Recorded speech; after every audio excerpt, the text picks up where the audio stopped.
Welcome to the Slop Temple. We pray this video helps. You start by powering up the Ps5 and signing into the profile that uploaded or received the shared clip. Once logged in, go straight to Media Gallery or press the Create button to jump to recent captures. This ensures you're editing the correct library. Make sure you have controller access and internet off if preventing resharing. You need the exact clip selected before proceeding, selecting by date, or game title speeds everything up.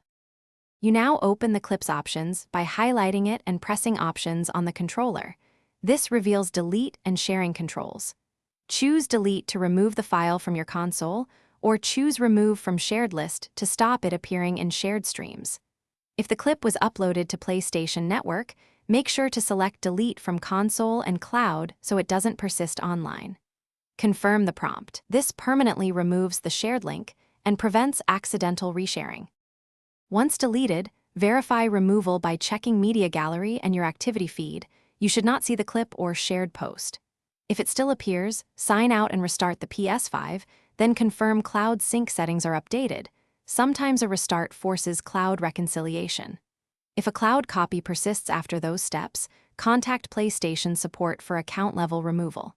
Keep your account info ready. Support may need the clip time, game. Thanks for watching. Consider subscribing if we helped you.